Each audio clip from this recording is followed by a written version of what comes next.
Yes, sir.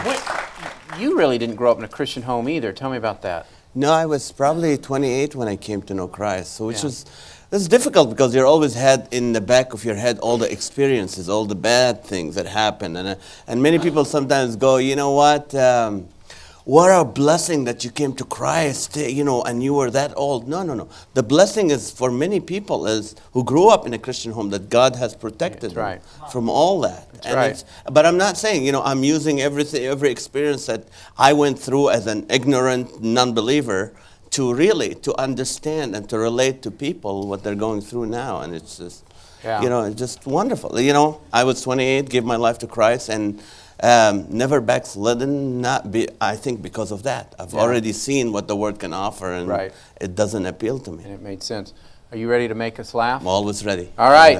My friend Nazareth from the metropolis of Corona, California. Take it away. This is funny. I told him not to wire me because there's nothing scarier than a wired Middle Eastern. You know what I'm talking about? It is. It's scary, man. It's Christmas time, and everybody is nervous. I was on the plane the other day, and this man next to me, and he goes, where are you from? I go, I'm from, that part of the world, Middle East. He's like, oh, I was afraid so.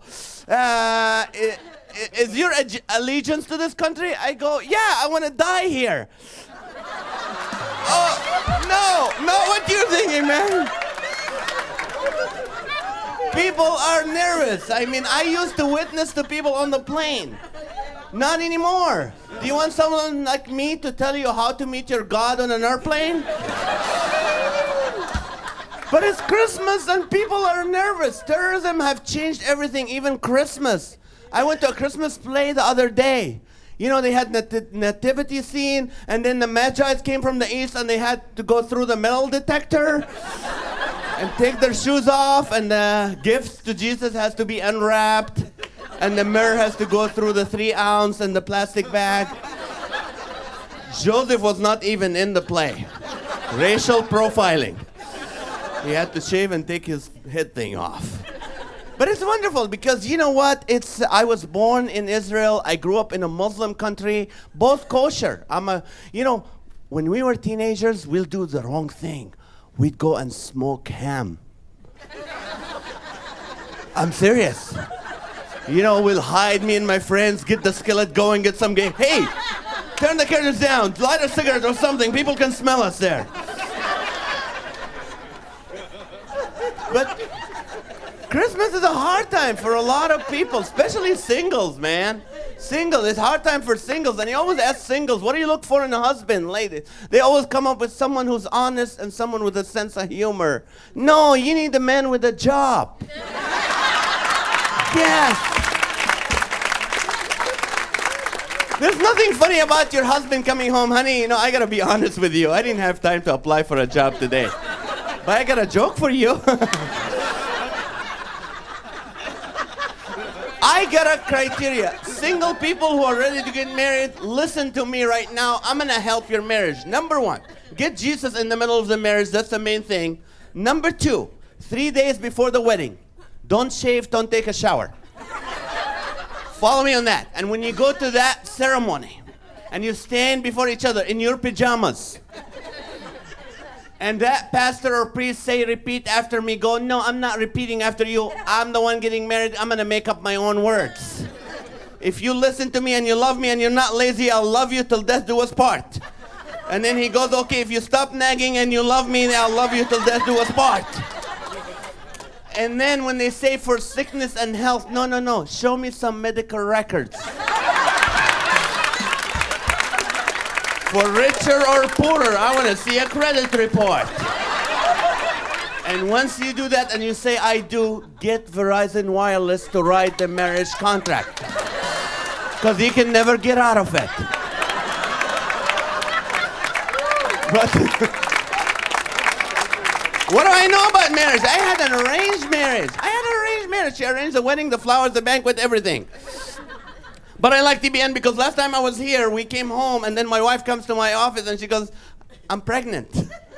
Third baby. We didn't expect the third baby. We didn't want the third baby. But it's a blessing. She goes, how do you feel?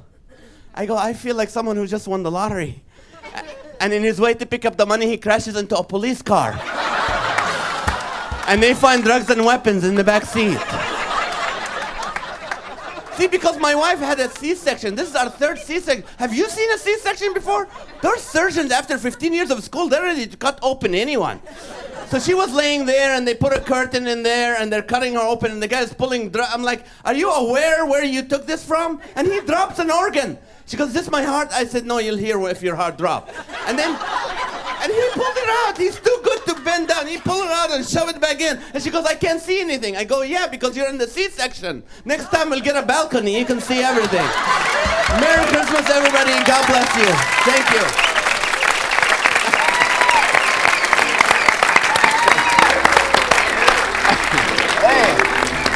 That was good. Good one. Now, Man's in the house. aren't you a little old to be a dad? I mean, you'll have teenagers when you're like 80, won't you? Oh, yeah, rub it in. Yeah, exactly. Don't get on my back. I don't know. I just don't want that emptiness thing. I just want to have to keep continuing. It makes you feel younger. Yeah, oh, I'm sure. And it's wonderful because my other kids won the Wii game this year. Yeah. I got the Wii all night. Wii. She's crying. We don't sleep. She stays up all night. I'm pro-life, but not at 2 in the morning,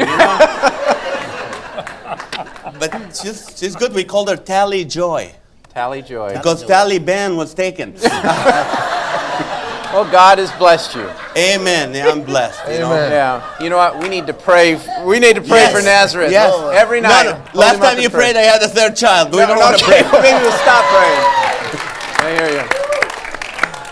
Lamont, how are you, my friend? I'm fine. I'm still tripping off you smoking ham. I'm just